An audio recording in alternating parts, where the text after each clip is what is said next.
बिस्मिल्लाहिर्रहमानिर्रहीम। अस्सलाम वालेकुम। आज 23 फरवरी है और दिन है मंगल का। मौजूदा जो दौर है, जो नई हुकूमत आई है, नई हुकूमत एक तरह से आई चुकी है, ज़ाहिर है अब असम्बली का इजलास तो होना ही होना है और नई हुकूमत अपना काम शुरू करेगी। जो फॉर्म 47 की हुकूमत है, जो लक्ष्मी वाले बैलेट पेपर्स की हुकूमत है, जो 17 सीटर पार्टी की हुकूमत है, जो हाई रूफ पार्टी की हुकूमत है, जो कोस्टर पार्टी की हुकूमत है, वो ज़ाहिर है मुसल्लत होगी। लेकिन इस नए दौर में पहली ऑडियो जो है वो लीक हुई है और इस पहली ऑडियो ने ही जो हुकूमत बनने जा रही है उसको शर्मिंदगी, रुसवाई और पसपाई का जो है वो शिकार कर दिया है। और इस बार अपनों ने ही नशेमन पर बिजली गिराई है। और मामला है, आप देख ही चुके होंगे, मुस्तफ़ा कमाल साहब की जो ऑडियो आई है उस ऑडियो की बहुत इंपॉर्टेंट है। आपने तो शायद उसको सुना हो और आपने कहा ये बड़ी मतलब इसमें बड़ा इंकशाफ है, लेकिन अगर आप इसके मुख्तलिफ पहलुओं को देखें तो ये बड़ी ख़तरनाक है जो आगे हुकूमत मुसल्लत होने जा रही है उसके लिए। मिसाल के तौर पे मुस्तफ़ा कमाल साहब ने, वो मैं आपको अभी ऑडियो सुना भी दूंगा और फिर उस पर मुस्तफ़ा कमाल साहब को जो मौक़िफ़ आया उन्होंने तस्दीक कर दी है। बहुत से सहाफ़ी जो हैं, जो नून लीग के और पीपल्स पार्टी के हामी सहाफ़ी हैं, वो एक कह रहे थे नहीं ये फ़ेक है और पीटीआई वाले फ़ेक चीज़ें बना के जारी कर देते हैं, ये हो जाता है वो हो जाता है। लेकिन मुस्तफ़ा कमाल साहब ने तस्दीक कर दी है कि ये ऑडियो उनकी है और उन्होंने कहा है कि ये MQM लंदन की किसी शख्स ने उनकी सफ़ों में बैठ के ये ऑडियो रिकॉर्ड किया और जारी की है। इस ऑडियो में, बल्कि मैं आपको सुना भी देता हूँ और फिर मैं आपको बताता हूँ कि इस ऑडियो की इंपॉर्टेंस क्या है और क्या क्या चीज़ें इसमें बहुत इंपॉर्टेंट हैं जिस वजह से बड़ी शर्मिंदगी और रुसवाई का सामना है शरीफ ख़ानदान को और पीपल्स पार्टी को। सुनिए ये ऑडियो। करते करते उनके कई दौर हो चुके थे, फिर हमें रात में किसी पहर बुलाया गया मीटिंग करने के लिए एमएलएन वालों से। हमें रात के किसी पहर बुलाया गया नून लीग वालों से मीटिंग करने के लिए। इसमें वाज़े तौर पे ये लग रहा है कि किसी और ने, किसी थर्ड पार्टी ने बुलाया है मुस्तफ़ा कमाल साहब वगैरह को इजलास के लिए। ऐसा नहीं है कि ये कोई मीटिंग में वो कहीं आपके को नून लीग वालों ने बुलाया है। क्यों, इसकी तस्दीक वो खुद करेंगे कि नून लीग ने नहीं बुलाया, किसी और ने, थर्ड पार्टी ने बुलाया नून लीग के साथ कि आप मीटिंग करें। आगे क्या कहते हैं मुस्तफ़ा कमाल साहब? तो हम मीटिंग कर रहे हैं, जब वहां पे गए तो ऐसा लगता है कि जब हम जो है कमरा खोलकर घुस गए बस कमरे में, जब आप नजर आ जाते हैं कमरे में तो बोला चलो बैठ भी जाओ। कहते हैं हम कमरा खोल के अंदर गए तो ऐसा लगता था कि जैसे आप ज़बरदस्ती गए हैं या आप अंदर गए हैं तो आपको कहता है चलो ठीक है बैठ भी जाओ। यानी इतना तज़हीक आमेज़ रवैया था मुस्लिम लीग नून का। तो कोई मूड नहीं था हमसे मीटिंग करने का, वो तो सेक ऑफ जो है वो एक वहां में हमने इंगेज कर लिया है, इस हवाले से मीटिंग हुई। और उस 15 मिनट उस 40-45 मिनट की मीटिंग हुई हमारी। उन्होंने कहा कि आपके बाद अभी दोबारा हमें पीपल्स पार्टी वालों से मिलना है। तो हमने पूछा भाई क्या तय हुआ आपका पीपल्स पार्टी से? उन्होंने कहा सब चीजें कॉन्फिडेंशियल है, हमारे लिख के बात हुई उनसे। तो कहते हैं हमने जब उनसे पूछा कि आपकी, वो कहते हैं हमारी सब चीज़ें पीपल्स पार्टी से तय हुई हैं, तो हमें बताना ही गवारा नहीं किया। मैं कहा सब कॉन्फिडेंशियल है, हाँ 2 बातें आपको बता सकते हैं। और वो 2 बातें क्या हैं? 2 चीजें आपको बता देते हैं कॉन्फिडेंशियल होने के बावजूद।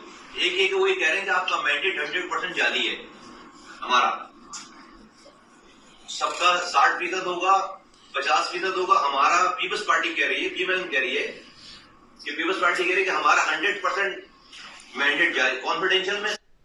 यानी वो कह रहे हैं बाकी सबका 50%, 60% जाली है। यानी पीपल्स पार्टी को अगर मिसाल दे रहा हूँ कि 60 सीटें मिली हैं कौमी असम्बली की, तो उनमें से 30 जाली हैं, 30 उनकी नहीं थी, वो पीटीआई और जीडीए की थी, लेकिन वो पीपल्स पार्टी को दे दी गई। लेकिन जो और नून लीग का भी इसी तरह से कि अगर नून लीग के पास 75 सीटें हैं तो 75 में से उनकी तो थी 17, वो तो 17 सीटर पार्टी है, 17 सीटर पार्टी थी, उनका 60-70% है मैंडेट जाली। लेकिन MQM को वो कह रहे हैं कि MQM का 100% मैंडेट जाली है। ये कौन कह रहा है? पीपल्स पार्टी कह रही है नून लीग, और नून लीग इनको बता रही है। सारी बातें नहीं बताई, ये वाली बात बताई हमें कि हमारा 100% मैंडेट जाली है। दूसरा ये बताया कि हमारे नंबर पूरे हैं। पीपल्स पार्टी वाले कह रहे हैं कि PMLN और पीपल्स पार्टी मिलाकर नंबर पूरे हैं, तो MQM को बाहर निकालने की जरूरत नहीं है। अब ये पता होना चाहिए हमें ना कि भाई हमें कल को हमारी वो बात अगर कोई नहीं सुन रहा, नहीं माने जा रही, तो पता हो कि मूड क्या है, ये पता होना, मेरा ख्याल है कि पता होना चाहिए इस वाली बात को सबको, कि उनके नंबर पूरे हैं, उनके नंबर पूरे हैं। और पीपल्स पार्टी का ये सरार है कि भाई MQM की जरूरत नहीं है। ये 2 बातें उन्होंने हमें पहली मीटिंग में बताई। हमने उनको जवाब नहीं दिया, हमने नहीं जवाब दिया, हमको हमारे पास सारे जवाब थे सब लोगों के पास। तो कहते भाई आप अपने जरा मैंडेट की बात करने कौन। आगे अभी ये मुकम्मल नहीं आई, आगे अगर आएगी तो आगे भी मुस्तफ़ा कमाल साहब यही कह रहे हैं कि वो यही कह रहे हैं कि हमें भी पता है कि आपका मैंडेट किस तरह का है, अगर हमारा चोरी का है तो आपका भी हमें पता है क्या है। और इससे आप देखें ना कि एक तो एमक्यूएम की अब वो इम्पोर्टेंस नून लीग नहीं महसूस कर रही जो एमक्यूएम समझती है कि हमारी इम्पोर्टेंस होनी चाहिए थी, क्योंकि ज़ाहिर है उसकी वजह ये है कि नून लीग और पीपल्स पार्टी के मिला के नंबर पूरे हैं, तो उन्हें क्या ज़रूरत है एमक्यूएम की। तो अब एमक्यूएम को नून लीग वो लिफ्ट नहीं करवा रही, वो उतनी वजारतें नहीं दे रही, उस तरह से अकोमोडेट नहीं कर रही, उस तरह से आईनी ओहदे नहीं दे रही जो एमक्यूएम एक्सपेक्ट करती थी, क्योंकि नंबर गेम उनकी पूरी है। अब ये इसमें देखें ना, एक ये बात साबित हो गई कि नून लीग तो एमक्यूएम को साथ नहीं रखना चाहती और किसी के कहने पर उन्होंने मुलाकात की, फिर एमक्यूएम को वो इंपॉर्टेंस नहीं दी, फिर एमक्यूएम को वो कह रहे हैं कि आपका 100% मैंडेट जाली है, और ये एतराफ़ हो रहा है कि हमारा 60-70% जाली है, हमारी आधी से ज़्यादा सीटें जो हैं वो जाली हैं, लेकिन आपकी तो तमाम सीटें जो हैं वो जाली मैंडेट की हैं। ये नून लीग कह रही है एमक्यूएम को, तो ये बड़ी एक एम्बैरसमेंट है नून लीग के लिए और पीपल्स पार्टी के लिए कि ख़ुद उनके अंदर की बातें एमक्यूएम बता रही है कि जनाब वो मान रही है पीपल्स पार्टी और नून लीग कि हमारा 60% 70% मैंडेट जाली है। ये इस ऑडियो की सबसे इंपॉर्टेंट बात है कि पहली मरतबा, पहले फजल रहमान साहब कह रहे हैं, पीटीआई कह रही है, पूरा पाकिस्तान कह रहा है, पूरी दुनिया कह रही है, पूरी दुनिया का मीडिया कह रहा है, सब कह रहे हैं कि 17 सीटर पार्टी जो है उसको जो मुसल्लत किया जा रहा है मैंडेट उनका नहीं है, लेकिन 17 सीटर पार्टी के और पीपल्स पार्टी की अपनी तरफ से ये एतराफ़ आना, ये पहली चीज़ है कि वो मान रहे हैं कि हमारा मैंडेट जो है वो जाली है। लेकिन कितना जाली है? 60-70%। लेकिन एमक्यूएम को कह रहे हैं 100% है। अब ज़रा मुस्तफ़ा कमाल साहब का इस पर सुनिए, ये जो सहाफ़ी जो बड़े भागे फिर रहे थे कि ये जाली है और पीटीआई वाले एआई के ज़रिए, आर्टिफिशियल इंटेलिजेंस के ज़रिए कर रहे हैं, ज़रा सुन लीजिए। आज सुबह से मेरी एक ऑडियो वायरल हो रही है तमाम सोशल मीडिया पे। सबसे पहले तो बता दूं ये मेरी ही ऑडियो है, मैं इसको एंडोर्स कर रहा हूं। उसमें क्या है, मैं एमक्यूएम की मुज़ाकराती कमेटी का हिस्सा हूं इस इलेक्शन के बाद से। तो हम इस्लामाबाद में कई पैदर पे पीएमएलएन से हमारी कई मीटिंग्स हुई। उस मीटिंग के बाद डे बिफोर यस्टरडे, इतवार वाले दिन, मैं जो है राब्ता कमेटी के ऑफिस में बैठकर मैं उनको ब्रीफ कर रहा हूँ कि उस मीटिंग में क्या कुछ हुआ और क्या बातें हुई। तो उसमें ये बता रहा हूँ कि पीएमएलएन के दोस्तों से जब हमने ये बात की कि भाई आपकी मीटिंग जो है वो पीपल्स पार्टी से कैसी रही, तो पीएमएलएन के दोस्तों ने हमें बताया कि पीपल्स पार्टी ये कह रही है कि पीएमएलएन और पीपल्स पार्टी के मिलने के बाद एमक्यूएम की जरूरत नहीं है। तो मैं अपने लोगों को बता रहा हूँ और आप तक कमेटी ब्रीफ कर रहा हूँ कि वो ये कह रहे हैं हमारे नंबर पूरे हैं। दूसरी बात मैं ये बता रहा हूँ कि पीपल्स पार्टी पीएमएलएन वालों को कह रही है कि एमक्यूएम का मैंडेट जो है वो सही नहीं है, एमक्यूएम का मैंडेट जाली मैंडेट है। आपको पता है कि ये वाली बात तो पीपल्स पार्टी तो पब्लिकली टीवी पे कह रही है, हम भी उनको कह रहे हैं कि उनका भी मैंडेट जाली है, वो हमें कह रहे हैं कि हमारा मैंडेट जाली है। अब ये दो बातों में तो कोई न्यूज नहीं है। जो इंपॉर्टेंट बात है वो ये है कि ये मीटिंग हो रही है राब्ता कमेटी के कमरे में, ये मीटिंग हो रही है राब्ता कमेटी से, और उस राब्ता कमेटी के कमरे में मेरी ये वॉइस रिकॉर्डिंग कोई कर रहा है। बहुत दिनों से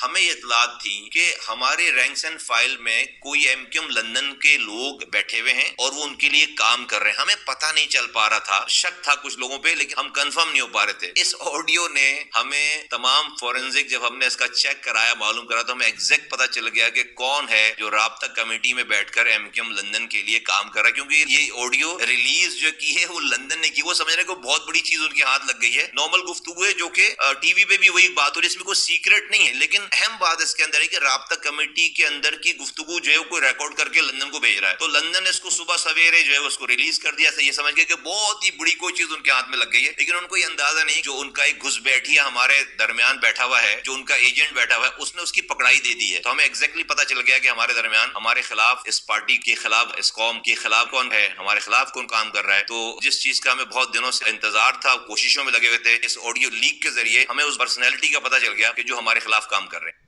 अब ये मान रहे हैं, और मुस्तफ़ा कमाल साहब कह रहे हैं नॉर्मल सी बात है, बिल्कुल नॉर्मल बात नहीं है कि उसमें नून लीग और पीपल्स पार्टी ये मान रहे हैं कि उनका मैंडेट जो है वो 60-70% जाली है। और ये अभी आगाज़ है, आप देखेंगे कई कच्चे चट्टे खुलेंगे जब इनके अंदर के लोग बोलेंगे, इनके अंदर के लोग बताएंगे और कि कैसे हमें मैंडेट दिया गया, कैसे हमें जितवाया गया, और इनके अंदर के लोग खबरें जारी करेंगे, इनके अंदर के लोग गवाहियाँ देंगे, बहुत कुछ आएगा। क्योंकि देखें लोगों के अंदर ना बहुत ज़्यादा, अब मुझे बताएं ना, जिसको पता है कि वो सीट नहीं जीता था और उसको ज़बरदस्ती जितवाया गया है, तो आखिर ज़ाहिर है ज़मीर पे बोझ तो होता है, जितना भी कोई बेशरम क्यों ना हो। और मैं दूसरा लफ्ज़ नहीं कहता जो बिलावल भुट्टो जरदारी साहब कहते हैं कि वो कोई गैर पार्लिमानी लफ्ज़ नहीं है जो बिलावल साहब ने यूज़ किया था जब मरीम नवाज़ साहबा गिरफ़्तार हुई थी, तो उन्होंने कहा था तुम बड़े फ़लाँ हो, वो लफ्ज़ यूज़ नहीं करता। तो कोई कितना ही बेशरम और वो क्यों ना हो, आखिर एक वक्त आता है कि बंदे का मतलब अंदर बंदे का इतना बंदे को डिस्टर्ब करता है कि बंदा कहता है यार बंदा सच बोल दे। तो सच बोलेंगे, बहुत से लोग बोलेंगे और वो बताएंगे। और अभी तो देखें ना वो कमिश्नर साहब वाला जो मामला है, उसमें अगर आप देखें कमिश्नर साहब वाले मामले में कमिश्नर साहब कहाँ हैं? लियाकत अली चट्टा, लियाकत चट्टा साहब कहीं नहीं है, वो कहीं नहीं आए, बस एक उनका बयान आया मुबैना बयान, जो कि पता ही नहीं है कि उनका बयान है या नहीं है, और बस वो चंद एंकर्स को आया है और उसके बाद तमाम चैनल्स को कहा गया कि जी पढ़ दें, ये लफ्ज़ ब लफ्ज़ पढ़ दें, ये उन्होंने एतराफ़ कर लिए, ये उन्होंने कहा कि जी वो ये थे वो थे, और वो सारा ड्रामा किया गया। तो ये इस सारे सूरत हाल में जो ये नज़र आ रहा है वो यही है कि अभी और लोग बोलेंगे, और इस हुकूमत की ना तो कोई कानूनी हैसियत है, ना आइनी हैसियत है, ना अखलाकी हैसियत है, और ज़बरदस्ती ये मुसल्लत की जाएगी, बिल्कुल होगी, इसमें कोई शक नहीं है। ज़ाहिर है जब पाकिस्तान की अदालतें ऑन बोर्ड हों तो फिर कुछ नहीं हो सकता, क्योंकि एक भी जगह पे फॉर्म 45 के मुताबिक नतीजा अदालतें जारी नहीं करवा सकी, तो इसलिए जो है इस सारी सूरत हाल में मुसल्लत तो वो हो जाएंगे, लेकिन ये चल नहीं सकेंगे। इस तरह की और आइडियाज़ आएंगी और चीज़ें आएंगी। वैसे तो खैर पंजाब में इस वक्त जो है वो 3 चीज़ों का मैंने बताया है कारोबार बहुत चलेगा, जिसने भी इन्वेस्ट करना है कर ले। एक मोमबत्ती, क्योंकि लाइट जाना बहुत शुरू हो गई है, तो मोमबत्ती गरीब लोग जो है उनको ज़ाहिर है घरों में वो यूपीएस तो नहीं लगवा सकते, मोमबत्ती जला के चलो रोशनी कर लेंगे। दूसरे नंबर पे यूपीएस, जो यूपीएस लगवा सकते हैं, ज़ाहिर है उनको ये इंडस्ट्री बड़ी ऊपर जाएगी जितनी लोड शेडिंग पंजाब में होनी है ख़ास तौर पर मुल्क भर में और पंजाब में। और तीसरा ये है कि खुफिया कैमरे, जिस की वो कंपनियां हैं उनका भी कारोबार बहुत चमकेगा, बहुत चलेगा, क्योंकि खुफिया कैमरे बहुत ज़्यादा लगाए जाएंगे पंजाब भर में। तो ये जनाब हालात है, ये सूरत हाल है। ये ऑडियो बड़ी शर्मिंदगी का बायस है, रुसवाई का बायस है उन जालसाज़ों के लिए जो जालसाजी से आए हैं, कि ख़ुद MK वाले बता रहे हैं कि नून लीग और पीपल्स पार्टी इस बात को मान रहे हैं कि उनका 60% मैंडेट जो है वो जाली है। मुझे अपने दुआ में याद रखें। अलग हम सबका हमें नासर। अल्लाह हाफ़िज़।